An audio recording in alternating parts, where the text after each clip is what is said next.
Hello dear students, देखो आज हम स्टार्ट करने वाले अपना नया चैप्टर। इसका नाम है liquid solutions. 12th class physical chemistry का ये भी एक बहुत ही इंपॉर्टेंट चैप्टर है। हर साल जी में एक क्वेश्चन इससे पक्का है। बहुत आसान सा चैप्टर है, वो तो मैं हर चैप्टर के लिए कहता हूँ, खैर ऐसी बात नहीं, बट हाँ लेकिन ये एक्चुअली बहुत आसान चैप्टर है। और अगेन वही छोटी छोटी चीज़ों का आपको ध्यान रखना है। छोटी चीज़ों का आप ध्यान रखोगे तो आसानी से आप चैप्टर क्वेश्चंस को सॉल्व कर सकते हो। ठीक है, तो क्या क्या हम लोग इस चैप्टर के अंदर पढ़ने वाले हैं। देखो सबसे पहले तो हम बात करेंगे सॉल्यूशंस क्या होते हैं। चैप्टर का नाम ही लिक्विड सॉल्यूशंस है, तो बेसिकली हम यहाँ पर लिक्विड सॉल्यूशंस से डील कर रहे होंगे। उसके साथ इस चैप्टर का नाम और ऐड होता है कोलिगेटिव प्रॉपर्टीज़। यहाँ पर आप एक नई चीज़ सीखोगे जिनको हम बोलते हैं कोलिगेटिव प्रॉपर्टीज़। कोलिगेटिव प्रॉपर्टीज़ क्या होती है, कितने टाइप की होती है, कैसे हम उनको मेजर करते हैं, उनको कहाँ कहाँ हम लोग यूज़ करते हैं। ठीक है, बेसिकली चैप्टर दो ही पार्ट्स में डिवाइडेड है। एक आप पढ़ोगे नॉर्मल लिक्विड सॉल्यूशन की प्रॉपर्टीज़ और दूसरा आप डिस्कस करेंगे यहाँ पर कोलिगेटिव प्रॉपर्टीज़ और उनके एप्लीकेशंस को। तो बिना समय व्यर्थ किए हुए हम शुरू करते हैं अपने चैप्टर को, that is called liquid solutions. Since हम चैप्टर लिक्विड सॉल्यूशन पढ़ रहे हैं तो सबसे पहले हम बात करेंगे एक सॉल्यूशन के बारे में। ठीक, तो सॉल्यूशन क्या होता है। सॉल्यूशन बेसिकली एक होमोजीनियस मिक्सचर है। क्या है, solution is a homogeneous mixture. Homogeneous mixture containing two or more substances, या two or more components लिख लो, substances लिख लो। तो या दो से ज्यादा सॉल्यूशंस का अगर आप एक मिक्सचर दो से ज्यादा कंपोनेंट्स का अगर आप एक होमोजीनियस मिक्सचर बना रहे हो तो उसको हम लोग क्या बोलते हैं, सॉल्यूशन। देखो किसी भी सॉल्यूशन के मेनली दो पार्ट्स होते हैं, एक होता है सोल्यूट और दूसरा कौन होता है, सॉल्वेंट। ठीक, जैसा आप लोग बचपन से पढ़ते आए हो, सॉल्वेंट वो होता है जो जनरली ज़्यादा अमाउंट में प्रेजेंट होता है। लेकिन उसी के साथ साथ आपको एक पॉइंट और ऐड करना चाहिए कि सॉल्वेंट जनरली ज़्यादा अमाउंट में प्रेजेंट होता है, लेकिन सॉल्वेंट की जो फिजिकल स्टेट होती है वो फाइनल सॉल्यूशन की फिजिकल स्टेट के बराबर होती है। मतलब सॉल्वेंट ही सॉल्यूशन की फाइनल फिजिकल स्टेट को डिफाइन करेगा। जो फिजिकल स्टेट सॉल्वेंट की होगी सेम वही फिजिकल स्टेट किसकी होगी, सॉल्यूशन की भी होगी। अब एग्जांपल से बताता हूँ, आप पहले एक बार इसको लिख लें। सॉल्वेंट क्या होता है, विच इज जनरली या the component which is present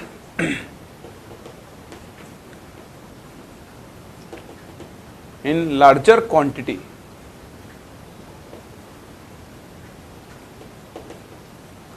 and has the same physical state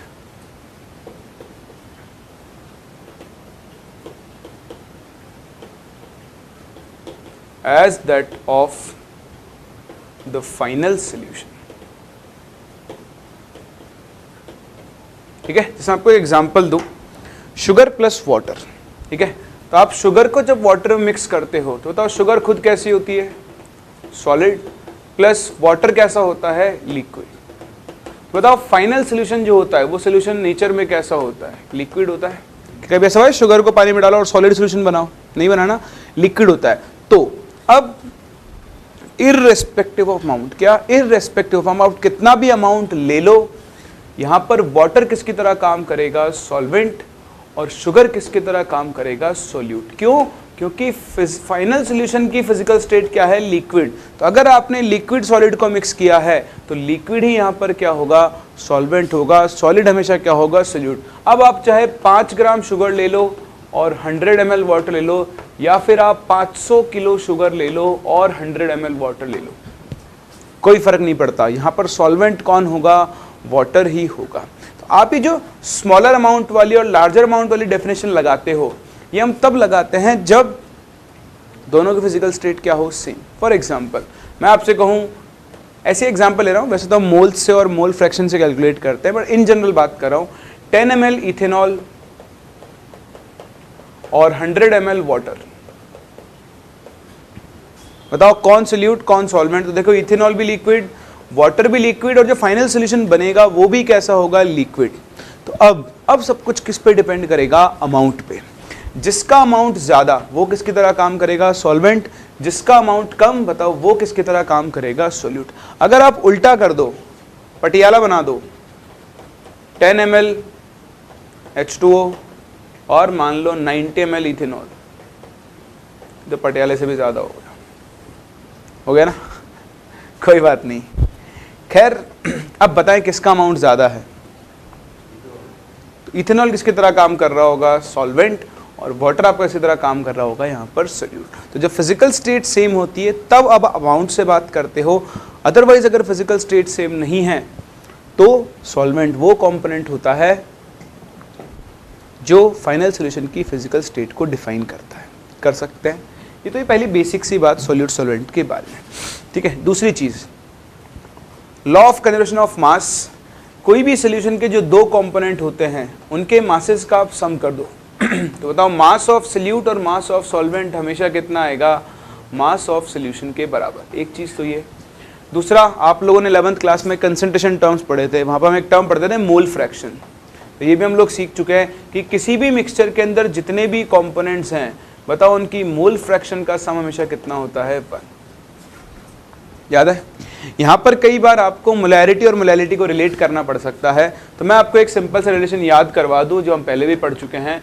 molarity और मोलैरिटी को आप रिलेट कर सकते हो ऐसे, 1000 m upon 1000 d minus m into molar mass of solute. अगर आपको यहाँ ज़रूरत पड़ जाए, टर्म्स का सिग्निफिकेंस पता होना बहुत ज़रूरी है। यहाँ पर जो कैपिटल M है ये होती है मोलैरिटी, तो कैपिटल M तो क्या है, मोलैरिटी ऑफ सॉल्यूशन है। ये जो M सॉल्यूट लिखा हुआ है ये basically molar mass of solute है। क्या है, मोलर मास ऑफ सॉल्यूट है, जो कि किस में लिखा जाता है, ग्राम्स में, ठीक। तीसरी चीज D जो है this D is basically density of solution, और डेंसिटी ऑफ सॉल्यूशन जो लिखी जाती है वो किस में लिखी जाती है, यहाँ पर ग्राम पर मिलीलीटर्स। देखें, आपको कोई भी फॉर्मूला जब याद हो तो वो विद यूनिट्स याद होना चाहिए, क्योंकि अधूरा रह जाता है फॉर्मूला। कई बार क्या होता है, यूनिट्स में खेल जाता है आपके साथ, तो यूनिट्स याद रखना बहुत इंपॉर्टेंट है। कभी भी आप कोई भी फॉर्मूला याद करो, फिजिक्स में, केमिस्ट्री में, मैथ्स में तो यूनिट की जरूरत होती नहीं क्योंकि, है ना, तो फिजिक्स में और केमिस्ट्री में जब भी आप कोई फॉर्मूला याद करो तो इस चीज़ पे फोकस करें कि भाई जो आप टर्म लिख रहे हो साथ में उसकी यूनिट्स क्या हैं। ये ना छोटी छोटी चीज़ें होती हैं लेकिन ये बहुत काम में आती हैं। चलो, ये तो वो चीज़ें थी जो आपको पता होनी चाहिए, ठीक। हम बात कर रहे हैं, हमारे चैप्टर का नाम है लिक्विड सॉल्यूशन। तो बताओ लिक्विड सॉल्यूशन का मतलब क्या है? नहीं, जो फाइनल सॉल्यूशन बनने वाला है वो कैसा होगा, नेचर में लिक्विड। तो अगर आपका फाइनल सॉल्यूशन लिक्विड है तो ये एक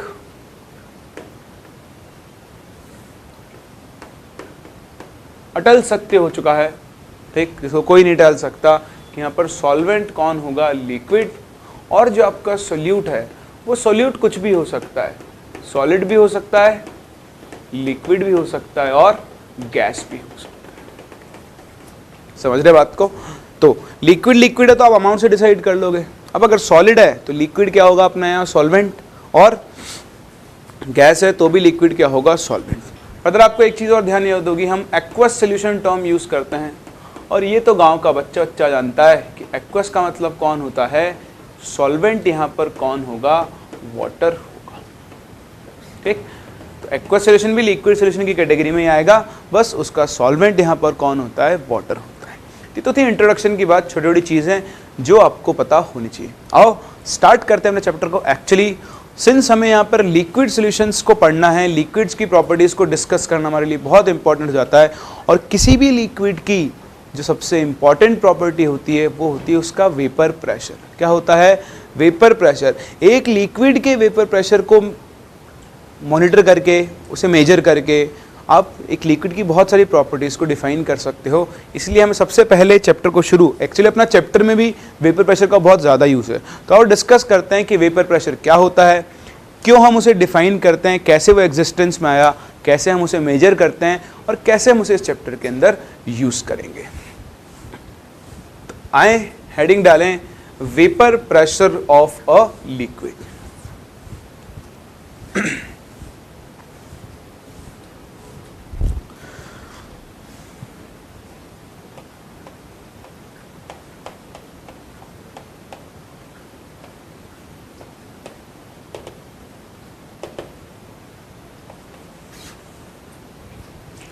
तो देखो कैसे आया वेपर प्रेशर एग्जिस्टेंस में, पहले उसकी बात करते हैं। तो उसके लिए मुझे एक छोटा सा सेटअप बनाना पड़ेगा।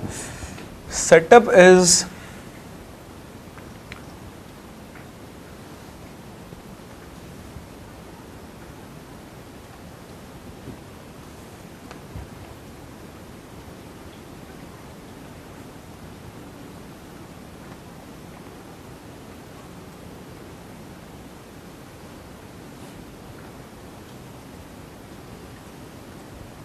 ठीक है, ये एक डिवाइस है।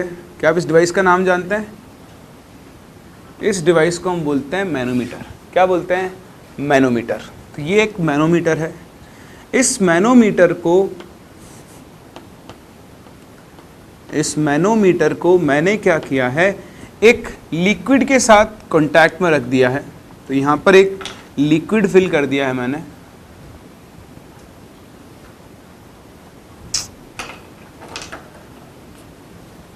ठीक है, तो ये आपका लिक्विड है।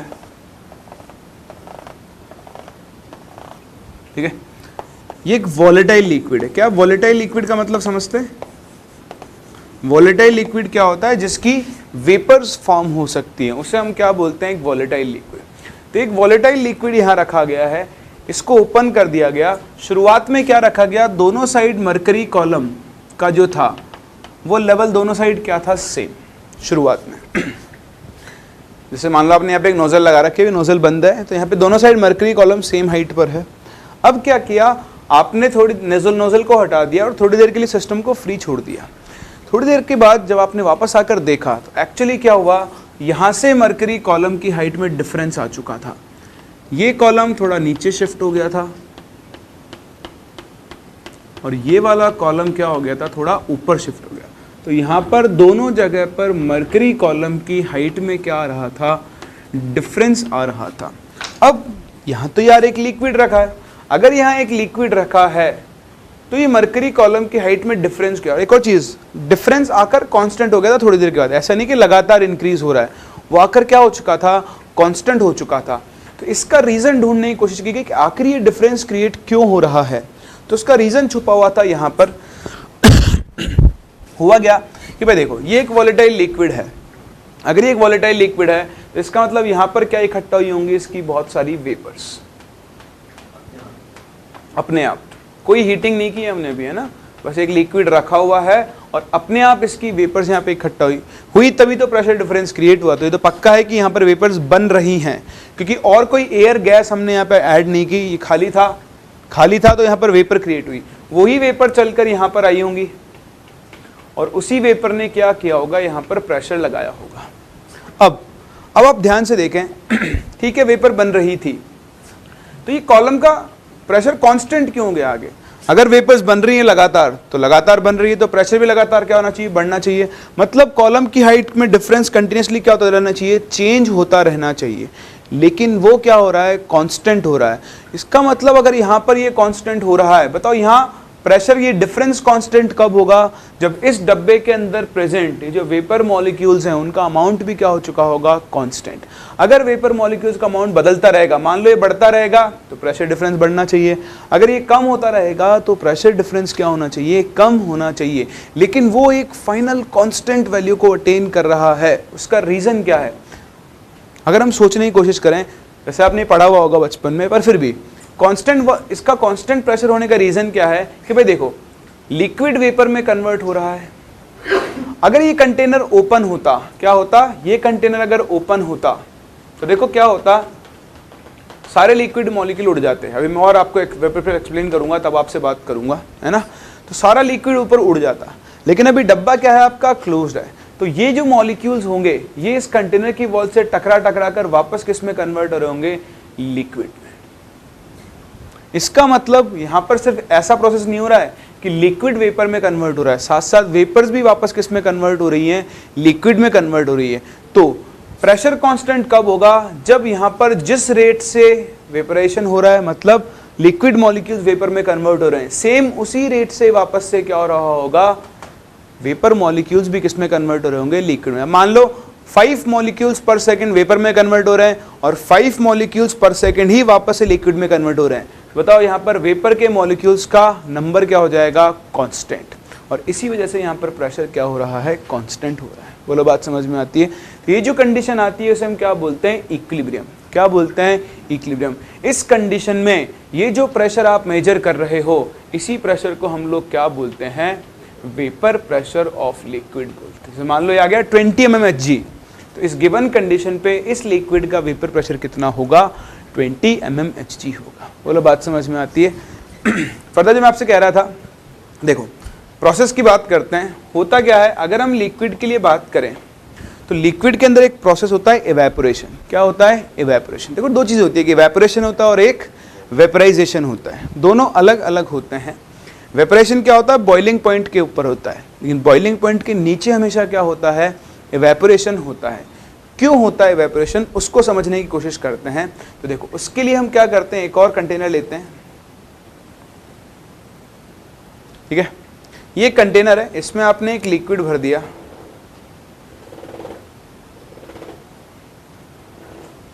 ठीक है। चलो, तो इस लिक्विड में बहुत सारे लिक्विड मॉलिक्यूल्स होंगे। मैं आपको दो लिक्विड मॉलिक्यूल दिखाने की कोशिश करता हूं। एक वो लिक्विड मॉलिक्यूल जो बिल्कुल बीच में है। जो लिक्विड मॉलिक्यूल बीच में है, बताओ उसको चारों तरफ से बाकी मॉलिक्यूल्स अपनी तरफ क्या कर रहे होंगे, अट्रैक्शन फोर्स लगा रहे होंगे। तो इसको हम बोलते हैं बल्क। क्या बोलते हैं, बल्क। तो जो मॉलिक्यूल बल्क में है उसके ऊपर तो चारों तरफ से अट्रैक्शन फोर्स क्या लग रहा है, सेम। अगर चारों तरफ सेम अट्रैक्शन फोर्स लग रहा है तो बताओ इस पर लगने वाला नेट फोर्स कितना होगा, 0 होगा। लेकिन वहीं अगर मैं एक मॉलिक्यूल की बात करूं जो इस लिक्विड की सरफेस पर प्रेजेंट है, ठीक है, तो इस सरफेस वाले मॉलिक्यूल के ऊपर क्या होगा, अट्रैक्शन फोर्सेस तो होंगे, लेकिन इसके ऊपर नेट अट्रैक्शन क्या होगा, 0 नहीं होगा। हाँ, इनके ऊपर डाउनवर्ड डायरेक्शन में अट्रैक्शन फोर्सेस लग रहे होंगे, ठीक है, लग रहे हैं। अब क्या होता है, जैसे गैस के अंदर होता है, जैसे गैस के अंदर होता है, सेम वैसे ही लिक्विड के अंदर होता है। आपने सीखा है कि गैस मॉलिक्यूल्स क्या होते हैं, रैंडमली इधर से इधर मूव करते रहते हैं। उनके पास एक गिवन टेम्परेचर पर एक सर्टेन काइनेटिक एनर्जी होती है। सेम चीज़ लिक्विड के लिए भी एप्लीकेबल है। लिक्विड के मॉलिक्यूल्स के पास भी एक गिवन टेम्परेचर पर कुछ ना कुछ अपनी काइनेटिक एनर्जी होती है। अब ये जो सरफेस वाले मॉलिक्यूल्स हैं ये आपस में कोलाइड भी कर रहे हैं। तो आपस में कोलाइड करते करते अगर कोलिजन की वजह से इसकी स्पीड बढ़ जाए, इसकी काइनेटिक एनर्जी इतनी बढ़ जाए कि वो इस अट्रैक्शन को ब्रेक करके कहाँ चला जाए, ऊपर। तो बताओ ये लिक्विड का एक मॉलिक्यूल ऊपर हवा में चला जाए, खाली जगह में, खाली जगह में जाते बताओ ये किस मॉलिक्यूल में कन्वर्ट हो जाएगा, वेपर में। अब अगर कंटेनर खुला हुआ है तो ये बाहर भाग जाएगा। जो काम ये कर रहा है वही काम बाकी दूसरे मॉलिक्यूल भी कर सकते हैं। जैसे इसकी जगह खाली होगी, दूसरे लिक्विड मॉलिक्यूल इसकी जगह पर आ जाएंगे और टकराकर अपनी वेलोसिटी को बढ़ाकर ये भी क्या हो सकते हैं, बाहर निकल सकते हैं। इस तरह से लिक्विड मॉलिक्यूल्स का अपने आप क्या होगा, बाहर वाले स्पेस में मूवमेंट शुरू हो जाएगा। अगर बाहर का स्पेस खाली है तो एक टाइम आएगा जब ये सारा लिक्विड उड़ चुका होगा। और ऐसा होता है, आप एक ग्लास में पानी भर के छोड़ जाओ एक रूम के अंदर, 4 दिन बाद आओ, ग्लास आपको बिल्कुल साफ नजर आएगा। साफ मतलब रेसिड्यूज रह जाएंगे, वो इम्प्योरिटीज़ हैं, लेकिन पानी आपको वहाँ पर नहीं मिलेगा। सारा पानी क्या हो चुका होगा, उड़ चुका होगा। क्यों? क्योंकि वाटर कैसा लिक्विड होता है, वॉलेटाइल लिक्विड होता है। तो आपने हीट वीट कुछ नहीं किया, ध्यान रखना, इवेपोरेशन के लिए हीट करने की ज़रूरत नहीं पड़ती है। तो ये प्रोसेस जो हो रहा है जहाँ पर लिक्विड मॉलिक्यूल्स अपनी काइनेटिक एनर्जी की वजह से लिक्विड के अट्रैक्शन फोर्स को ब्रेक करके वेपर मॉलिक्यूल्स में कन्वर्ट हो रहे हैं, इस प्रोसेस को हम लोग क्या बोलते हैं, इवेपोरेशन बोलते हैं। अगर हम इसी प्रोसेस को क्लोज्ड कंटेनर में करवाएं तो देखो अब मॉलिक्यूल्स बाहर एस्केप नहीं कर सकते, तो मॉलिक्यूल्स यहाँ पर इकट्ठा होना शुरू हो जाएंगे। एक सर्टेन नंबर ऑफ मॉलिक्यूल्स आने के बाद जब मॉलिक्यूल्स बहुत ज़्यादा हो गए तो मॉलिक्यूल्स क्या होंगे, कंटेनर की वॉल से भी कोलाइड करेंगे। और अगर मॉलिक्यूल्स कंटेनर की वॉल से कोलाइड करेंगे तो कोलिजन के बाद क्या होंगे, अपनी एनर्जी लूज करेंगे और कंडेंस होकर किसमें कन्वर्ट होना शुरू हो जाएंगे, लिक्विड के अंदर। तो इस प्रोसेस को हम लोग क्या बोलते हैं, कंडेंसेशन। क्या बोलते हैं, कंडेंसेशन। ये जो आपका प्रोसेस था, इस प्रोसेस को हम लोग क्या बोलते हैं, इवेपोरेशन। तो जब किसी लिक्विड कि हम वेपर प्रेशर की बात कर रहे हैं तो वहाँ पे दोनों प्रोसेस चल रहे होते हैं, इवेपोरेशन भी चल रहा होता है और कंडेंसेशन भी चल रहा होता है। और जब इक्विलिब्रियम आता है, बताओ तब इवेपोरेशन की रेट और कंडेंसेशन की रेट क्या हो जाती है, सेम। तो आओ पहले जितना मैंने आपको समझाया वो सब लिखते हैं, उसके बाद फिर हम लोग आगे वेपर प्रेशर की बात करेंगे। तो सबसे पहली चीज़ आप यहाँ पर बोल सकते हैं कि like gases liquid molecules also have certain kinetic energy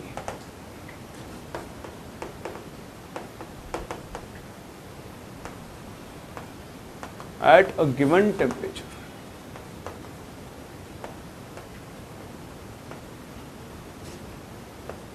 So, ठीक है, मैं काम से लिख रहा हूँ सबको आपको. So the liquids, sorry, not the liquids, so the molecules present. So the molecules present at the surface of the liquid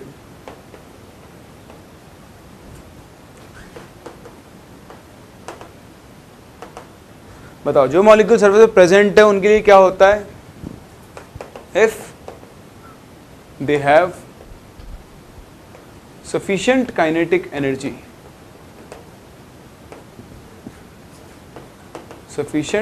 energy, they can break the attraction force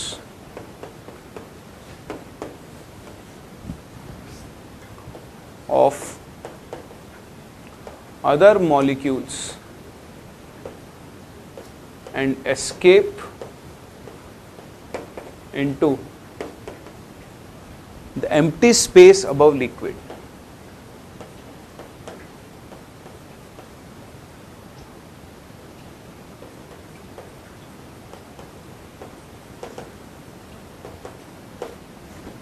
और बताओ, ऐसे ऊपर चले जाएंगे, किसमें कन्वर्ट हो जाएंगे? एंड गेट कन्वर्टेड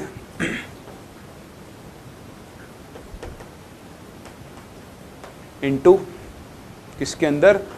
वेपर्स के अंदर ये convert and get converted into vapours. तो ये जो आपका प्रोसेस होता है, इसी प्रोसेस को हम क्या बोलते हैं? इवेपोरेशन बोलते हैं. This process is called evaporation.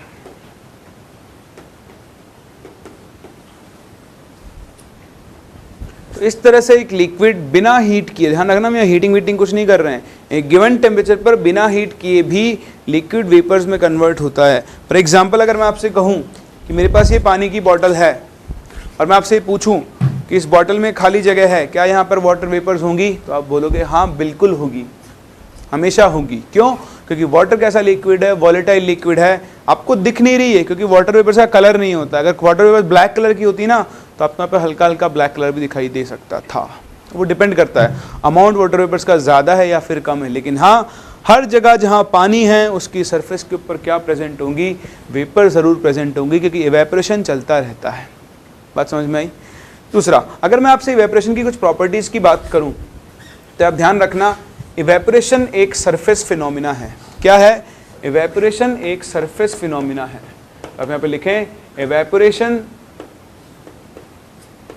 is a surface phenomena.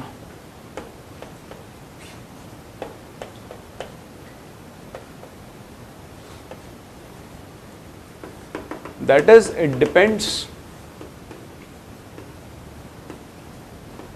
on surface area and surface structure.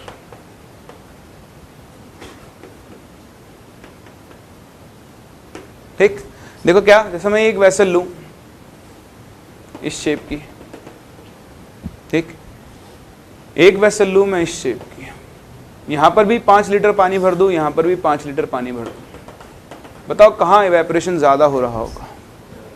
क्यों? क्योंकि यहां पर सरफेस एरिया एक्सपोज्ड क्या है? ज्यादा वाटर मॉलिक्यूल्स यहां से भागकर कहां निकल सकते हैं? बाहर निकल सकते हैं. तो आप ध्यान रखना, इवेपोरेशन एक सरफेस फिनोमिना है. सरफेस स्ट्रक्चर बदलेगी, सरफेस एरिया बदलेगा, तो साथ में क्या होती है? इवेपोरेशन की रेट भी क्या होती है? बदलती है.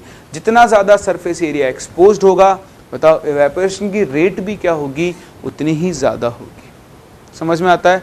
तो ये थी आपकी इवेपोरेशन की रेट. कोई डाउट? चलो, इवेपोरेशन की रेट हो गई है. अब हम बात करते हैं अपने अगले पार्ट की, दैट इज कंडेंसेशन. मैंने इवेपोरेशन आपको समझा दिया, इवेपोरेशन क्यों हो रहा है. आप एक और चीज लिख सकते हो, टेम्परेचर के साथ dependence.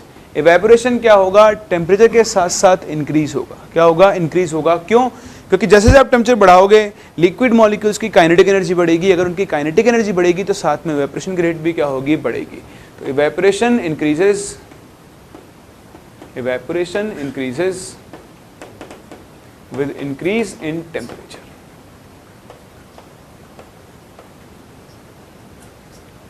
As the fraction of molecules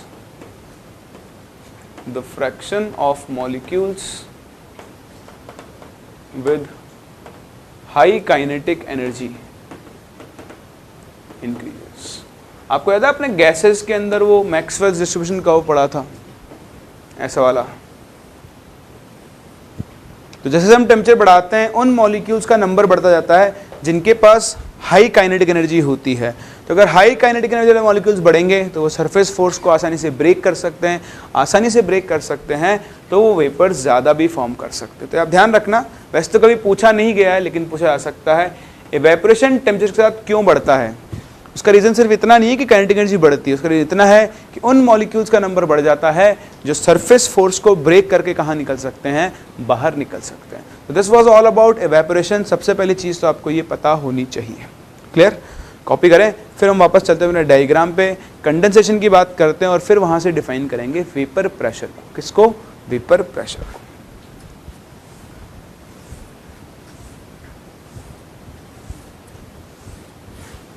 हो गया? चलो, तो देखो अब हम बात करते हैं किसकी, अपने वेपर प्रेशर की। वेपर प्रेशर को कैसे डिफाइन कर रहे हैं। तो अगर हम इस कंटेनर में बात करें तो देखो शुरुआत में तो क्या होता है, इवेपोरेशन हो रहा होता है, इसको हमने वहाँ पर डिस्कस कर लिया है। आगे हम बात कर सकते हैं कि कंडेंसेशन कैसे हो रहा होगा। तो in a closed container the vapour molecules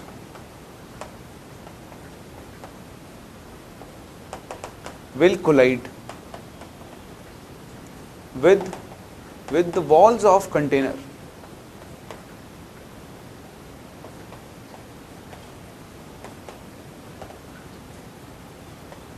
and will get converted to liquid causing condensation। देखो मैं सब आपको इसलिए लिखवा रहा हूँ क्योंकि ये बेसिक चीज़ें होती हैं जिनको सब लोग स्किप कर देते हैं, लेकिन कुछ लोगों को ये बेसिक चीज़ें भी नहीं पता होती है। तो ये पता होना बहुत ज़रूरी है, तभी आप एक्चुअली वेपर प्रेशर की फील ले पाओगे। तो होगा क्या, अगर हम इनिशियल कंडीशंस पे बात कर रहे हैं तो इनिशियली तो क्या होगा, इनिशियली जब लिक्विड को आप ऑब्जर्व कर रहे हो तो रेट ऑफ इवेपोरेशन जो होगी, बताओ वो रेट ऑफ कंडेंसेशन से क्या होगी, ज़्यादा होगी।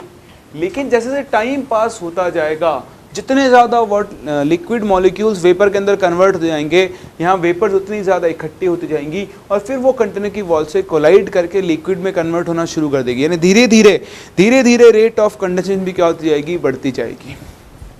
एक टाइम ऐसा आएगा जब सिस्टम में क्या आ जाएगा, इक्विलिब्रियम। क्या हो जाएगा, इक्विलिब्रियम। मतलब जो आपका लिक्विड है और वेपर किस में आ चुके हैं, इक्विलिब्रियम में आ चुके हैं। इक्विलिब्रियम कंडीशन पर क्या होगी, जो रेट ऑफ इवेपोरेशन है, बताओ वो किसके इक्वल हो जाएगी, रेट ऑफ कंडेंसेशन के इक्वल हो जाएगी। और जब rate of evaporation rate of condensation के इक्वल हो गई, उसका मतलब ये है कि अब जितने मॉलिक्यूल्स इवेपोरेट हो रहे हैं उतने ही मॉलिक्यूल्स वापस से क्या हो रहे होंगे, कंडेंस। तो अब यहाँ पर आओ, मान लो अभी 100 मॉलिक्यूल्स इकट्ठा हो गए और इक्विलिब्रियम आ गया। अब अगर हर सेकंड 5 मॉलिक्यूल इवेपोरेट हो रहे हैं तो 5 मॉलिक्यूल ही वापस से क्या हो रहे होंगे, कंडेंस भी हो रहे होंगे। मतलब इस लिक्विड की सरफेस पर इन वेपर मॉलिक्यूल्स का अमाउंट क्या हो चुका होगा, कांस्टेंट हो चुका होगा। और इस कंडीशन में ये इसकी सरफेस पर जो प्रेशर लगाएगा, उस प्रेशर को हम लोग क्या बोलेंगे, वेपर प्रेशर बोलेंगे। तो बहुत काम की चीज़, अगर आप एक लिक्विड के वेपर प्रेशर को डिफाइन कर रहे हो तो वो सिर्फ कहाँ पर डिफाइंड होगा, इक्विलिब्रियम पर। जब तक इक्विलिब्रियम मेंटेन नहीं होगा तब तक हम वेपर प्रेशर की बात नहीं करते हैं। इस चीज़ को आप बहुत सारे चैप्टर्स में यूज़ करते हो, थर्मोडायनेमिक्स में यूज़ करते हो, यहाँ तो आप यूज़ करोगे, केमिकल इक्विलिब्रियम भी यूज़ करते हो। वेपर प्रेशर आप डिफाइन कर रहे हो, मतलब आपका लिक्विड और वेपर हमेशा किस में एग्जिस्ट करेंगे, उस टाइम पर इक्विलिब्रियम में एग्जिस्ट कर रहे होंगे। तो at equilibrium evaporation equal to हो जाएगा कंडेंसेशन। दैट इज, यहाँ से हम एक चीज़ ऑब्जर्व कर सकते हैं कि the amount of vapour over the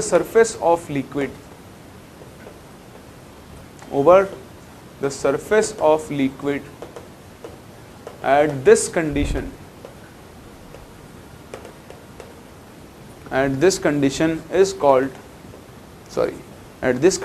will be constant,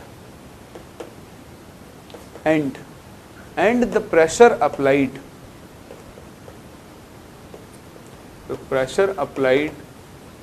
by the vapors of a liquid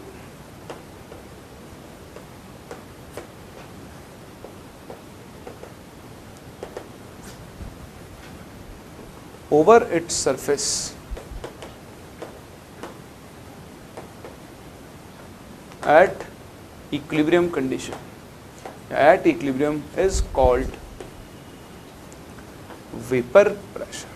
इस कंडीशन में लिक्विड की सरफेस पर उसकी वेपर जो प्रेशर लगाएंगी उसी को हम लोग क्या बोलते हैं, वेपर प्रेशर बोलते हैं। तो आप वेपर प्रेशर को सिंपली डिफाइन कर सकते हो, it is the pressure exerted by the vapours of a liquid over its surface at equilibrium. जब लिक्विड और वेपर दोनों एक साथ इक्विलिब्रियम में एग्जिस्ट कर रहे होंगे तो उस कंडीशन पर वो जो कांस्टेंट अमाउंट ऑफ वेपर है जो लिक्विड के सरफेस पर प्रेशर लगा रहा है उसी को हम लोग क्या बोलते हैं, उसका वेपर प्रेशर बोलते हैं, जिसको यहाँ पर ये मैनोमीटर मेजर करके दिखा रहे हैं। तो सबसे पहले तो आपको ये पता होना चाहिए कि भैया वेपर प्रेशर क्या होता है। चलो समझ में आ गया। चलो वेपर प्रेशर समझ में आ गया तो फिर आपको वेपर प्रेशर की कुछ प्रॉपर्टीज पता होनी चाहिए। तो कॉपी करो, फिर इसकी प्रॉपर्टीज को डिस्कस करते हैं।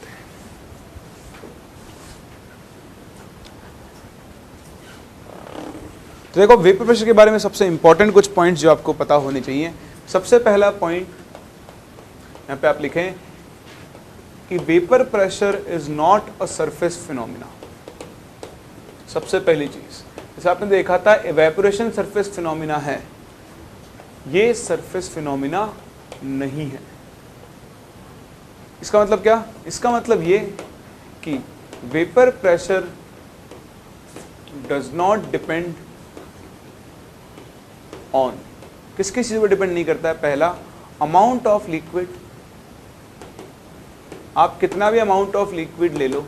दूसरा, size and shape of vessel, किसी भी साइज का किसी भी शेप का आप वेसल ले लो, वेपर प्रेशर उस पर डिपेंड नहीं करता। तो आप ध्यान रखें, वेपर प्रेशर ना तो अमाउंट ऑफ लिक्विड पे डिपेंड करेगा, ना ही साइज एंड शेप पर डिपेंड करेगा। तो फिर ये डिपेंड किस पे करेगा? करता है डिपेंड, ये डिपेंड करता है, इट डिपेंड्स ऑन, सारी चीज़ें फिर एक साथ समझाता हूँ। देखो मैं आपको, इट डिपेंड्स ऑन, पहला nature of liquid, nature of liquid पर कैसे? Vapour pressure will be inversely proportional to intermolecular forces. जिस लिक्विड के इंटरमॉलिक्यूलर फोर्सेस जितने ज़्यादा होंगे गिवन प्रेशर पर, उसका वेपर प्रेशर क्या होगा? उतना ही कम, क्योंकि स्ट्रॉन्ग इंटरमॉलिक्यूलर फोर्सेस होंगे तो लिक्विड वेपर में कन्वर्ट आसानी से नहीं हो पाएगा, काइनेटिक एनर्जी ज़्यादा चाहिए होगी फोर्स को ब्रेक करने के लिए। और दूसरा, ये किस पे डिपेंड करता है? टेम्परेचर। टेम्परेचर पर कैसे डिपेंड करता है वो भी हम अलग से डिस्कस करेंगे, बट इंपॉर्टेंट चीज़ ये है कि किसी भी लिक्विड का जो वेपर प्रेशर होता है वो उस लिक्विड की अपनी कैरेक्टरिस्टिक प्रॉपर्टी है। एक लिक्विड का एक गिवन टेम्परेचर पर एक ही वेपर प्रेशर होगा। दो अलग अलग लिक्विड है तो ऑब्वियसली दोनों का वेपर प्रेशर क्या होगा? अलग अलग होगा। हाँ, ऐसा भी हो सकता है कोई दो लिक्विड्स का वेपर प्रेशर सेम हो, उसमें कोई रिस्ट्रिक्शन नहीं है, बट हमेशा ऐसा हो वो ज़रूरी नहीं है। इंपॉर्टेंट चीज़ जो मैंने आपसे कही कि अमाउंट ऑफ लिक्विड, कहने का मतलब मेरा ये है कि आप, ये एक वेसल है, ये सेम दूसरी वेसल है, ठीक है, दिखने में अलग लग रही है पर है दोनों सेम मान लो। इसमें आप 5 लीटर पानी भरो, इसमें आप 500 लीटर पानी भरो। अगर दोनों का टेम्परेचर सेम है तो यहाँ पर वाटर का वेपर प्रेशर भी क्या होगा? सेम। आप चाहे ग्लास में पानी ले लो 25 डिग्री सेल्सियस पर, उसका वेपर प्रेशर नाप लो, और आप एक समुंदर के ऊपर खड़े हो जाओ, पर ध्यान रखना सिर्फ प्योर पानी होना चाहिए, प्योर पानी, इम्प्योरिटीज़ की बात नहीं कर रहा हूँ मैं उसके अंदर। तो अगर समुंदर का पानी प्योर पानी है, सिर्फ प्योर वाटर ही है, तो वहाँ का वेपर प्रेशर और आपके हाथ में जो ग्लास है उसके ऊपर का वेपर प्रेशर दोनों क्या होंगे? हमेशा सेम होंगे। तो पहली चीज़, सरफेस एरिया पर डिपेंड नहीं करता है, सरफेस एरिया चाहे कम हो चाहे ज़्यादा हो। क्यों नहीं डिपेंड करता? भाई बहुत आसान सी बात है। अगर आप देखो ये लिक्विड, जैसे भी तो अमाउंट की बात कर रहे हैं हम, ठीक, तो अमाउंट आप देखोगे तो है क्या? अमाउंट कितना भी भर लो, अब ऐसा है कि वो तो है ना, फैलेगा तो सही पानी पूरा, तो जितना इवेपोरेशन हो रहा होगा जितनी स्पीड से, उतनी स्पीड से वापस से क्या होगा, आपका कंडेंसेशन भी होगा। तो इक्विलिब्रियम क्या होगा, उसी रेट से अटेन होगा। ठीक, इसलिए क्या होता है, ये अमाउंट ऑफ लिक्विड पे डिपेंड नहीं करता। साइज ऑफ वेसल, आप चाहे ये वेसल लो, आप चाहे ये वेसल लो, आप चाहे ये वेसल लो, या आप चाहे कैसी भी वेसल ले लो, अगर टेम्परेचर सेम है तीनों वेसल में वेपर प्रेशर की वैल्यू भी क्या आएगी, सेम आएगी। तो ना तो ये अमाउंट ऑफ लिक्विड पे डिपेंड करता है, ना ही साइज और शेप ऑफ वेसल पे डिपेंड करता है। ठीक है, साइज और शेप कैसे, एक आपने चिन्नू सी वेसल ले ली इतनी सी, और एक आपने बड़ी सारी वेसल ले ली, ले लो। अगर टेम्परेचर सेम है तो यहाँ पर और यहाँ पर वाटर का वेपर प्रेशर क्या आएगा, सेम। क्यों, देखो यहाँ वेपर्स जैसे कंडेंस बंद किया आपने, तो यहाँ पर इवेपोरेशन क्या हो रहा होगा, ज़्यादा। तो अगर इवेपोरेशन ज़्यादा हो रहा होगा तो कंडेंसेशन भी क्या हो रहा होगा, ज़्यादा। यहाँ पर सरफेस एरिया एक्सपोज कम है तो इवेपोरेशन क्या हो रहा होगा, कम, तो कंडेंसेशन भी क्या हो रहा होगा, कम। अल्टीमेटली जब इक्विलिब्रियम आएगा सेम टेम्परेचर पर, तो वेपर प्रेशर की वैल्यू भी क्या आने वाली है, सेम। इस बात का आप ध्यान रखें, इनसे आपसे डायरेक्ट क्वेश्चन कहीं ना कहीं पूछे जा सकते हैं। ये तो बात हुई वेपर प्रेशर इन चीज़ों पर डिपेंड नहीं करता है। फिर जो सबसे इंपॉर्टेंट फैक्टर है जिस पर वेपर प्रेशर डिपेंड करता है वो क्या होता है, आपका टेम्परेचर। तो आओ डिस्कस करते हैं कि कैसे एक लिक्विड का वेपर प्रेशर टेम्परेचर पर डिपेंड करता है।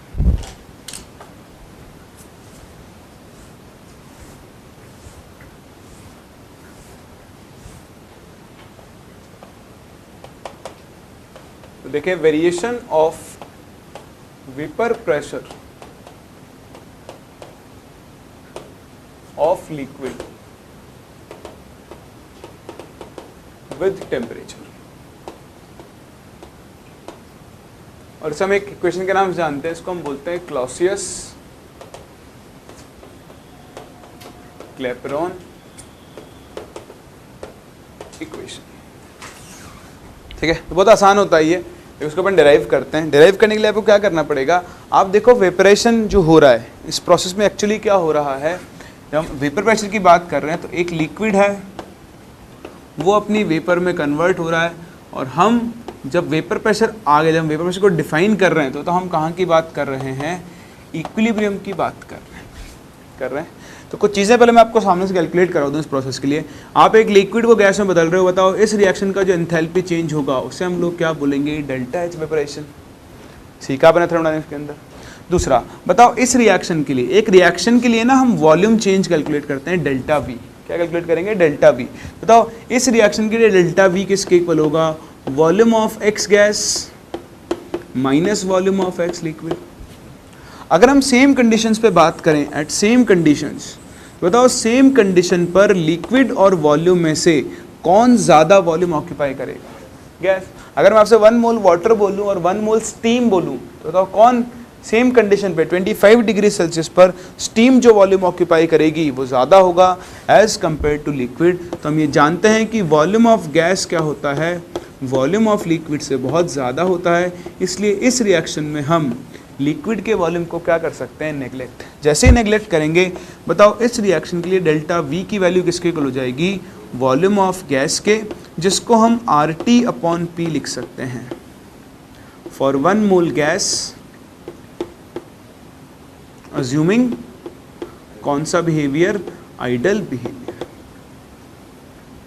सही है। तो अगर हम आइडल बिहेवियर कंसीडर कर लें तो आइडल बिहेवियर के हिसाब से हम इस गैस का वॉल्यूम RT अपॉन P लिख सकते हैं। कोई दिक्कत है आपको यहाँ तक?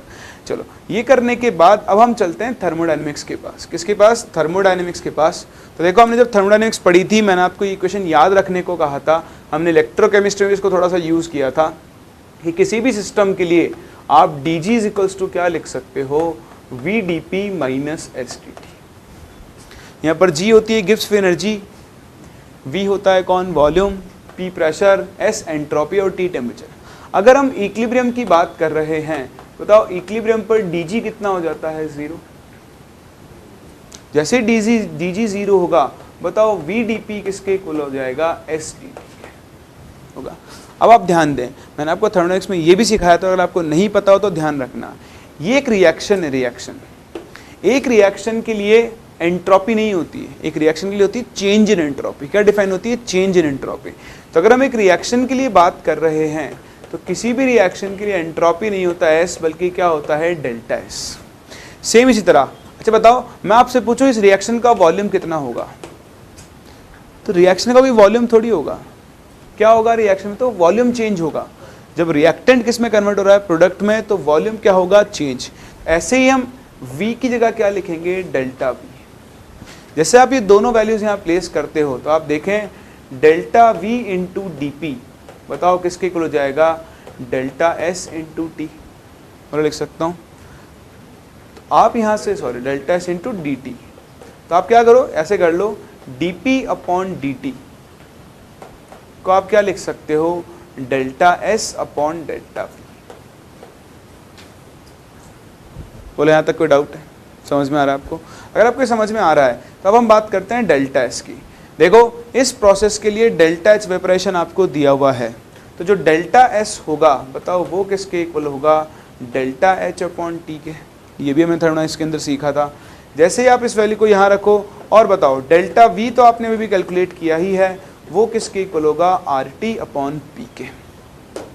जैसे आप ये दोनों वैल्यूज यहाँ रखते हो बताओ dp अपॉन dt किसके इक्वल आ जाएगा, तो डेल्टा से आप लिखोगे डेल्टा h अपॉन t और डेल्टा v की जगह लिखोगे rt अपॉन p। तो देखो इक्वेशन को अरेंज करो तो आपको मिलेगा dp अपॉन dt किसके इक्वल आ गया, p into delta h upon R T square के। कैसे ये वेरिएबल्स को सेपरेट करें तो देखें dp upon p is equals to क्या बन जाएगा, delta H upon R T square. अब आप दोनों साइड्स को इंटीग्रेट करो, ठीक है, तो इंटीग्रेट करेंगे तो P1 से P2 इसको इंटीग्रेट करेंगे और T1 से T2 इसको इंटीग्रेट करेंगे। तो बताओ dP ऑफ P क्या होता है, LNP। LNP तो कहाँ से कहाँ तक हो गया, P1 से P2 तक। और बताओ इसको आप इंटीग्रेट करोगे तो डेल्टा एच अपॉन आर तो आ गया कॉमन, और बताओ 1 अपॉन टी स्क्वायर का इंटीग्रेशन क्या होता है, -1 upon T from limit T1 to T2। जैसे आप यहाँ पर लिमिट्स लगाकर लिखोगे बताओ इक्वेशन क्या बनेगा, ln P2 upon P1 is equals to delta H upon R into 1 upon T1 minus 1 upon T2। या फिर आप लॉग को ln को नेचुरल लॉग को log द बेस 10 में कन्वर्ट करो तो इक्वेशन क्या बन जाएगा, log the base 10 P2 upon P1 is equals to delta H upon 2.303 R into 1 upon T1 minus 1 upon T2। यार ये इक्वेशन तो कुछ देखा देखा सा लग रहा है। सेम ऐसे इक्वेशन हमने कहाँ पे पढ़ा था, इक्विलिब्रियम के अंदर भी पढ़ा था, तो अभी आता हूँ उसके ऊपर भी। बट हाल फिलहाल ये आपके पास एक फाइनल इक्वेशन है जिसे हम क्लॉसियस-कैपरॉन इक्वेशन के नाम से जानते हैं। क्लॉसियस-कैपरॉन एग्जैक्टली ये नहीं है, क्लॉसियस-कैपरॉन इक्वेशन तो ये है, लेकिन सिंस इसी से हमने इसको डिराइव किया है इसलिए हम इसको भी क्लॉसियस-कैपरॉन इक्वेशन बोल देते हैं। बात समझ में आ रही है? तो सबसे इंपॉर्टेंट चीज़, किसी भी लिक्विड का टेम्परेचर बदलने पर उसका वेपर प्रेशर कैसे बदल रहा है, उस वेरिएशन को हम यहाँ से डिस्कस कर सकते हैं। इस पर एक बहुत ही अच्छे टाइप ऑफ न्यूमेरिकल्स बनते हैं, वो भी हम डिस्कस करेंगे। उससे पहले मुझे कुछ और डिफाइन करना होगा, तो ये याद रख लोगे। अगर आपको याद नहीं है तो इसको याद रखने का एक और तरीका है, क्योंकि ये वाला जो मेथड है थोड़ा सा डिफिकल्ट लगता है लोगों को। तो आप याद करो, जब आपने केमिकल इक्विलिब्रियम पढ़ा था तो वहाँ पे इक्विलिब्रियम कांस्टेंट का हमने टेम्परेचर के साथ वेरिएशन पढ़ा था, जो एग्जैक्टली यही दिखता है, 1 upon T1 minus 1 upon T2। बस डिफरेंस क्या है, इक्विलिब्रियम कांस्टेंट की जगह यहाँ पर वेपर प्रेशर आ गया है। तो उसका भी रीज़न है, देखो क्या, जब आप X लिक्विड से X गैस बना रहे हो, वेपर प्रेशर हम डिफाइन कर रहे हैं, तो सिस्टम कहाँ पर होगा, इक्विलिब्रियम पर। अगर मैं इस रिएक्शन के लिए इक्विलिब्रियम कांस्टेंट लिखूं Kp, क्योंकि गैस फेज रिएक्शन है, तो Kp किसके इक्वल होगा, प्रेशर ऑफ X गैस के। लिक्विड का एक्टिव मास तो हम कितना लेकर चलते हैं, 1। तो अगर Kp pressure of X gas के बराबर है तो आप बताओ वेपर प्रेशर क्या होता है, वेपर के थ्रू लिक्विड के ऊपर लगाया गया प्रेशर। तो basically pressure of X gas vapour pressure of X के बराबर ही होगा, जो कि कितना होगा, P। बस आप कुछ नहीं करो, T2 टेम्परेचर पर इक्विलिब्रियम कांस्टेंट है K2, इक्विलिब्रियम कांस्टेंट को हम वेपर प्रेशर से रिप्लेस करेंगे तो ये बन जाएगा P2, ये बन जाएगा P1, इसको हम बोलेंगे डेल्टा H वेपराइजेशन, क्योंकि X लिक्विड जब गैस में जा रहा है तो वेपराइज हो रहा है, और यहाँ से आप देखो वही इक्वेशन वापस से ऑब्टेन कर सकते। तो कैसे भी करो, डेरिवेशन ऐसा जितना इंपॉर्टेंट नहीं है जितना आपका ये इक्वेशन और इसको यूज़ करना इंपॉर्टेंट है। तो आप इसे कॉपी करें। इसके बाद हम बात करते हैं बॉइलिंग पॉइंट की, कि बॉइलिंग पॉइंट ऑफ लिक्विड क्या होता है, और उसके बाद मैं आपको करवाऊंगा एक न्यूमेरिकल जो इस कंसेप्ट को यूज़ करता है। कॉपी करें, फिर हम लोग आगे बढ़ते हैं।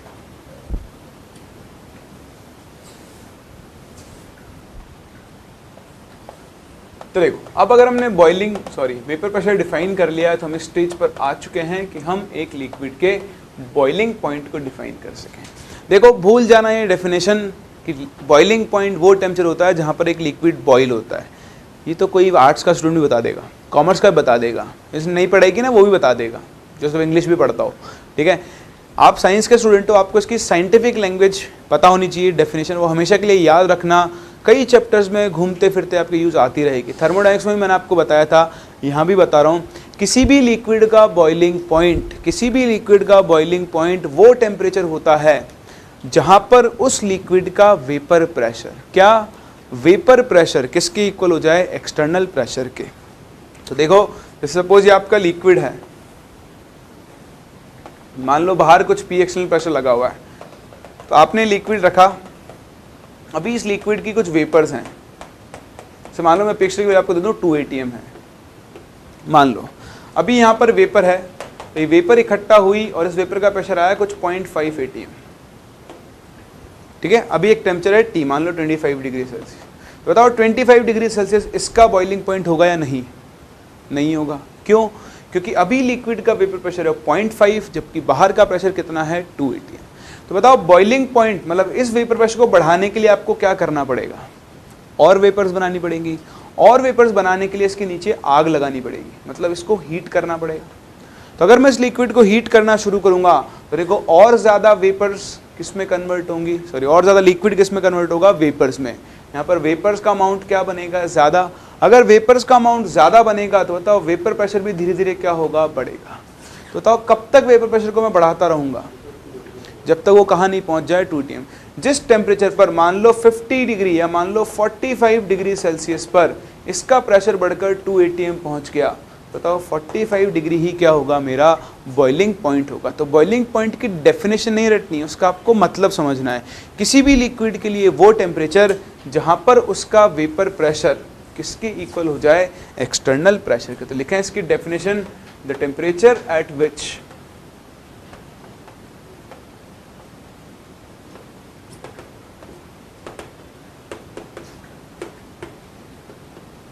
the vapor pressure of a liquid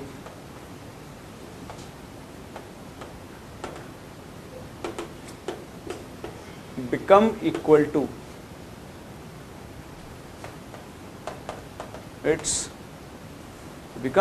to external pressure। ठीक है, कुछ लोग इसको सिर्फ एटमॉस्फेरिक प्रेशर बोल देते हैं। नहीं, एटमॉस्फेरिक प्रेशर ना बोलें आप, तो क्या बोलोगे, हमेशा एक्सटर्नल प्रेशर बोलोगे। तो अगर लिक्विड का वेपर प्रेशर एक्सटर्नल प्रेशर के बराबर हो जाए तो उस टेम्परेचर को हम क्या बोलते हैं, उसका बॉइलिंग पॉइंट बोलते हैं। 2 तरह के बॉइलिंग पॉइंट होते हैं, एक होता है स्टैंडर्ड बॉइलिंग पॉइंट। क्या होता है, स्टैंडर्ड बॉइलिंग पॉइंट, और दूसरा होता है नॉर्मल बॉइलिंग पॉइंट। देखो क्या डिफरेंस होता है स्टैंडर्ड बॉइलिंग पॉइंट और नॉर्मल बॉइलिंग पॉइंट में। मैं जैसे बता रहा हूँ उसका अपने को उल्टा याद रखना होगा। उल्टा कैसे, अभी बताता हूँ। देखो, स्टैंडर्ड बॉइलिंग पॉइंट वो होता है जहाँ पर P एक्सटर्नल किसके इक्वल होता है, 1 बार। मतलब जो आपका वेपर प्रेशर है लिक्विड का वो किसके इक्वल हो जाए, अगर 1 बार के इक्वल हो जाए तो उसे हम क्या बोलते हैं, उसका standard boiling point. Normal boiling point में P एक्सटर्नल कितना होगा, 1 ATM, और लिक्विड का वेपर प्रेशर भी कितना होगा, 1 ATM। तो आप इसे उल्टा याद रखें। अगर किसी लिक्विड का standard boiling point 100 degree Celsius है, इसका मतलब 100 डिग्री सेल्सियस पर उसका वेपर प्रेशर कितना होगा, 1 बार होगा। सेम इसी तरह अगर किसी लिक्विड का boiling point, normal boiling point मान लो 30 डिग्री सेल्सियस है, तो मैंने बोला लिक्विड ए है, इसका normal boiling point 30 degree Celsius है, तो बस इतना बोल दिया, मतलब आपको उस लिक्विड का वेपर प्रेशर पता है। बताओ कितना होगा, 1 ATM होगा। तो अगर आपको लिक्विड का बॉइलिंग पॉइंट पता है तो उस कंडीशन पे आपको इनडायरेक्टली उसका वेपर प्रेशर भी क्या होगा पता होगा। उस कंडीशन में उसका वेपर प्रेशर बताओ हमेशा किसके बराबर होगा, एक्सटर्नल प्रेशर के बराबर होगा, अगर आपने टर्म बॉइलिंग पॉइंट यूज कर लिया है तो। फर्दर बॉइलिंग पॉइंट की और जो छोटी मोटी प्रॉपर्टीज हैं वो हम इनऑर्गेनिक में पढ़ चुके हैं। जिस लिक्विड के मॉलिक्यूल्स के बीच में इंटरमॉलिक्यूलर फोर्सेस जितने ज़्यादा होंगे उसका बॉइलिंग पॉइंट भी क्या होगा उतना ही ज़्यादा। लेकिन एक और बहुत ही इंपॉर्टेंट चीज़ है जो आपको बॉइलिंग पॉइंट के बारे में पता होनी चाहिए और वो रटनी नहीं है, समझें। समझना क्या है, देखो ये एक लिक्विड था, सेम वही लिक्विड मैंने दूसरे कंटेनर में भी लिया, ठीक है। यहाँ पे एक पिस्टन लगा दिया और इस पिस्टन का प्रेशर रखा 1 atm, ठीक है। अभी मान लो टेम्परेचर है कुछ T1, यहाँ पे लिक्विड भरा हुआ है और यहाँ पर लिक्विड की वेपर्स होंगी, और बताओ अभी मान लो कि वेपर प्रेशर 1 atm के बराबर है, ठीक है। तो बॉइलिंग पॉइंट पर हुआ। अब मैंने क्या किया, इस बाहर के प्रेशर को बढ़ा दिया और बाहर के प्रेशर को बढ़ाकर मैंने कर दिया 5 atm। बताओ वेपर का प्रेशर तो अब भी कितना था, 1 atm। जैसे आपने बाहर का प्रेशर बदल दिया, बताओ क्या अब T1 इसका बॉइलिंग पॉइंट कहलाएगा? इस कंडीशन में तो T1 इसका नॉर्मल बॉइलिंग पॉइंट था, क्योंकि अंदर और बाहर दोनों का प्रेशर क्या हो चुका था, 1 atm हो चुका था। लेकिन अगर अब मैं PXL को बढ़ा दूं तो बताओ क्या ये बॉइलिंग पॉइंट कहलाएगा? नहीं कहलाएगा ना। अब बताओ क्या करना पड़ेगा, बॉइलिंग पॉइंट पर आने के लिए इसको हीट करना शुरू करना पड़ेगा। मतलब टेम्परेचर बढ़ाओगे, बढ़ाते बढ़ाते मान लो आप T2 टेम्परेचर पर पहुंचे, तब जाकर अंदर और बाहर का प्रेशर क्या हुआ, सेम। सही है। तो आप मुझे बताओ एक्सटर्नल प्रेशर बढ़ाया मैंने तो मुझे टेम्परेचर भी क्या करना पड़ा, बढ़ाना पड़ा। जो नया बॉइलिंग पॉइंट आया बताओ वो पहले वाले से बाद, मतलब पहले वाले के ऊपर आएगा या नीचे?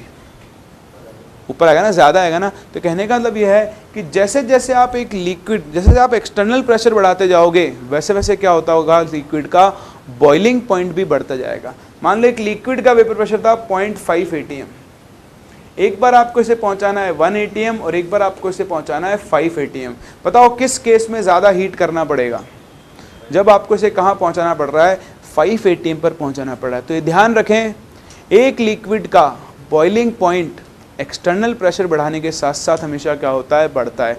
जैसे जैसे आप एक्सटर्नल प्रेशर बढ़ाते जाओगे वैसे वैसे लिक्विड का बॉइलिंग पॉइंट क्या होता जाएगा, बढ़ता जाएगा। तो ये पॉइंट आप यहाँ पर लिख सकते हैं, ये आपके लिए एग्जाम्पल है। वैसे ज़रूरी नहीं है कॉपी करने की, आपको लैंग्वेज फॉर्म में याद होना बहुत ज़रूरी है कि the boiling point of a liquid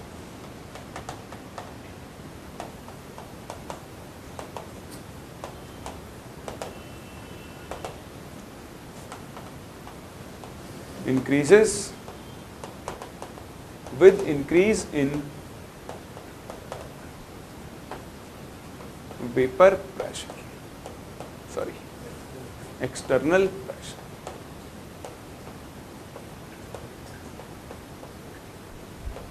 ठीक, तो जैसे एक्सटर्नल प्रेशर बढ़ता जाएगा वैसे वैसे लिक्विड का क्या होगा, बॉइलिंग पॉइंट भी बढ़ता जाएगा। और चलो बात चली है तो एक पॉइंट और मैं आपको बता ही दूं जो अपने इस चैप्टर में बहुत काम में आने वाला है। आप ध्यान देना कि मैंने PXL को तो कर दिया फिक्स 1 atm, ठीक है। लिक्विड अपने पास एक लिक्विड, उस लिक्विड का वेपर प्रेशर था मान लो 0.5 atm। कितना था, 0.5 atm। अब मैंने क्या किया, इसका वेपर प्रेशर डिक्रीज करके कर दिया 0.3 atm, ठीक है। तो मैंने लिक्विड का वेपर प्रेशर कम कर दिया। कैसे कम किया, वो बहुत सारे तरीके हैं, वो भी मैं आपसे डिस्कस करूंगा, वो नेक्स्ट लेक्चर डिस्कस करेंगे अपन। तो 0.5 atm था, 0.3 atm कर दिया। अभी तो आप ये देखो कि सेम लिक्विड का वेपर प्रेशर आपने डिक्रीज कर दिया। बताओ बॉइलिंग पॉइंट पर क्या फ़र्क पड़ेगा? बताओ किस केस में बॉइलिंग पॉइंट ज़्यादा होगा, 0.3 वाले में या 0.5 वाले में? 0.3 वाले में। 0.3 वाले को 1 तक पहुंचाने के लिए आपको ज़्यादा हीट करना पड़ेगा, जबकि 0.5 वाले को 1 तक पहुंचाने के लिए आपको क्या करना पड़ेगा, कम हीट करना पड़ेगा। तो ये भी एक बहुत काम की चीज़ है जो आपके इस चैप्टर में काम में आएगी कि as vapour pressure of a liquid decreases, its boiling point will increase। है, तो जैसे जैसे इस किसी भी लिक्विड का वेपर प्रेशर कम होता जाएगा, वो कम क्यों होगा, चलो वो भी डिस्कस ही कर लेते हैं। काल करे जो आज कर, आज जो करना है वो अभी कर लेते हैं ताकि सारी चीज़ें क्लियर हो जाए आपको। तो अगर एक लिक्विड का वेपर प्रेशर डिक्रीज हो रहा है तो उसका बॉइलिंग पॉइंट क्या हो रहा होगा, इंक्रीज हो रहा होगा। अब एक लिक्विड का वेपर प्रेशर डिक्रीज कैसे हो सकता है, तो आप देखें बहुत सिंपल सा फंडा है। ये एक लिक्विड है, पानी है, मान लो पानी। पानी में मैंने क्या किया, एक नॉन वॉलेटाइल सोल्यूट ऐड कर दिया। क्या ऐड कर दिया, नॉन वॉलेटाइल सोल्यूट। तो नाम से लग रहा है नॉन वॉलेटाइल, जिसकी वेपर्स फॉर्म नहीं होंगी। तो क्या होगा, पहले देखो, अब दो केस देखना, ये पानी है जिसमें नॉन वॉलेटाइल सोल्यूट है, और ये पानी है जिसमें कोई सोल्यूट नहीं है। ये आपके पास प्योर वाटर है। तो देखो प्योर वाटर में क्या होगा, इस सरफेस पर सिर्फ और सिर्फ कौन से मॉलिक्यूल्स होंगे, प्योर वाटर मॉलिक्यूल्स होंगे, और ये एस्केप करके कहाँ पर जा रहे होंगे, खाली जगह में ना, कंटेनर के जस्ट ऊपर। लेकिन अगर आपके पास यहाँ नॉन वोलेटाइल सोल्यूट है, तो बताओ सरफेस के ऊपर सिर्फ वाटर मॉलिक्यूल्स ही होंगे या उनके साथ दूसरे मॉलिक्यूल्स भी हो सकते हैं। देखो यहाँ पर क्या होंगे, सोल्यूट के मॉलिक्यूल्स आ जाएंगे। अब ये जो सोल्यूट के मॉलिक्यूल्स आएंगे, ये कुछ एरिया ऑक्यूपाई कर लेंगे। तो अब जो यहाँ पर देखो पूरा सरफेस एरिया जो एक्सपोज्ड है, उसमें सारे वाटर मॉलिक्यूल्स हैं। लेकिन ये कैसा है, नॉन वोलेटाइल, मतलब इसके मॉलिक्यूल्स बाहर नहीं भाग सकते। तो अब जो नंबर ऑफ वाटर मॉलिक्यूल्स यहाँ से एस्केप कर रहे होंगे, बताओ उनका नंबर क्या हो चुका होगा, कम हो चुका होगा। बताओ अगर इनका नंबर कम हो चुका होगा तो यहाँ पर लिक्विड का वेपर प्रेशर भी क्या आएगा, कम। तो सेम टेम्परेचर पर अगर आप एक प्योर लिक्विड में एक नॉन वोलेटाइल सोल्यूट ऐड कर दो, तो जो वेपर प्रेशर आएगा वो हमेशा क्या आएगा, कम आएगा। क्यों कम आएगा, क्योंकि कुछ एरिया किसने ऑक्यूपाई कर लिया होगा, नॉन वोलेटाइल सोल्यूट ने ऑक्यूपाई कर लिया। अब ध्यान रखना, ऑन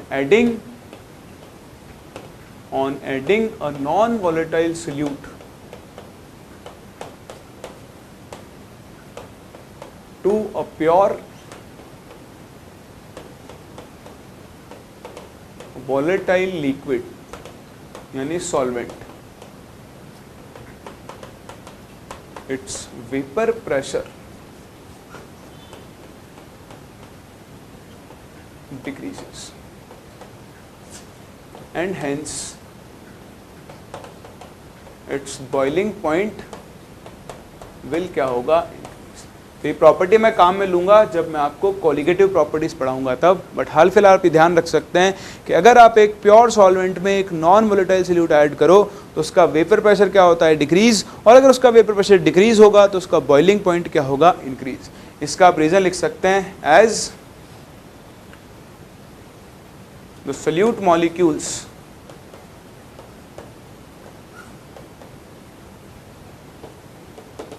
will reduce या will occupy, लिख लो अगर आप, the surface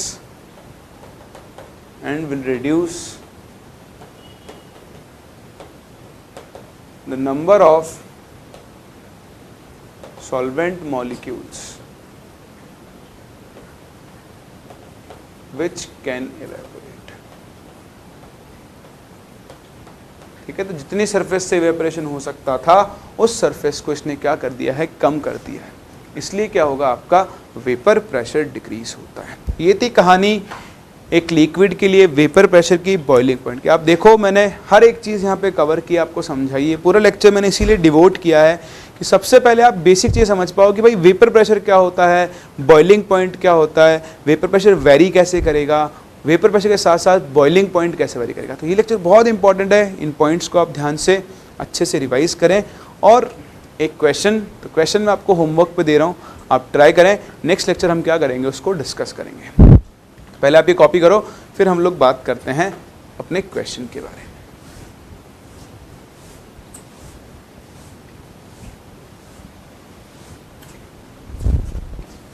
तो देखें, ये आपके लिए गृह कार्य कह रहा है कि the normal boiling point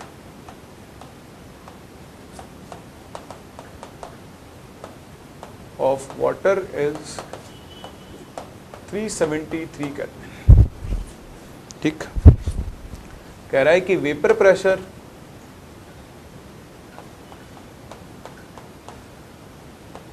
of water at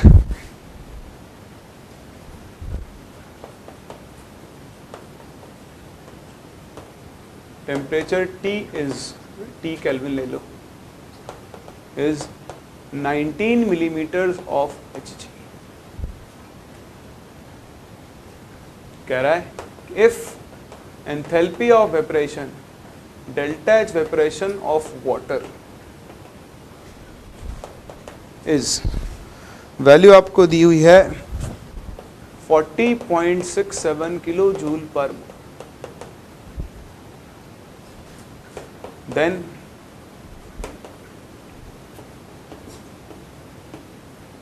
temperature T would be, ठीक है, आपको वैल्यूज दी हुई है। ln2 की वैल्यू आपको 0.3 यूज करनी है और R की वैल्यू आपको 8.3 जूल पर केल्विन पर मोल, और आपको टेम्परेचर T बताना है। मैं आपको ऑप्शंस भी दे देता हूँ। ऑप्शन ए है 250, ऑप्शन बी है 291.4 kelvin, option C is 230 and option D is 290 kelvin. ये आपके पास एक छोटा सा क्वेश्चन है, आप इसे ट्राई करें। जो मैंने आज पढ़ाया उसी के ऊपर बेस्ड क्वेश्चन है, आराम से सॉल्व करें। मुझे पूरी उम्मीद है आप इसका आंसर ले आएंगे। हम मिलते हैं नेक्स्ट क्लास और यहाँ से आगे कंटिन्यू करें।